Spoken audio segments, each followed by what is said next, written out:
पुण्यातल्या दौंडच्या यवतमध्ये 2 गटात तणाव, जाळपोळ आणि दगडफेकीनंतर पोलिसांकडून अश्रुधुराचा वापर, व्हॉट्सअप ग्रुपवर आक्षेपार्ह पोस्ट केल्यानं वाद, दोघे ताब्यात.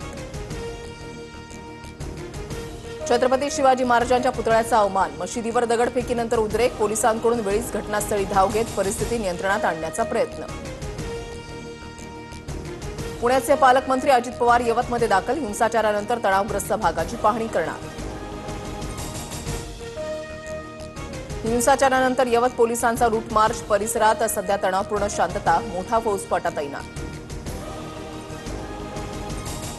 कुणीही कायदा हाती घेऊ नका, शांतता राखा, यवतमधील तणावानंतर मुख्यमंत्री फडणवीसांचं आवाहन, आक्षेपार्ह स्टेटस ठेवणाऱ्यांना कारवाईचा इशारा.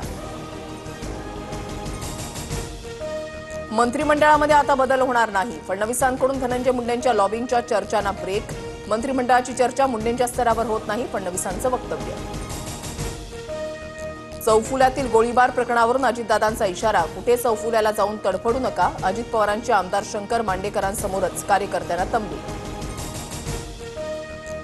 महादेव मुंडे हत्या प्रकरणामधील आरोपी 8 दिवसात न पकडल्यास बीडमध्ये कडकडीत बंद पुकारू, एक गाडी सुद्धा फिरकू देणार नाही, जरांगींचा सरकारला इशारा. निवडणूक आयोग भाजपसाठी मतांची चोरी करतंय, आमच्याकडचे अणुबॉम्ब सारखे पुरावे, हा बॉम्ब फुटला तर आयोग दिसणारही नाही, राहुल गांधींचा गंभीर आरोप. अमेरिकेत भारतीय मालावर आजपासून टॅरिफ नाही, 8 ऑगस्टपासून 25% आयात शुल्क लागू होणार, भारताला करार करण्यासाठी आणखी 7 दिवसांचा अवधी.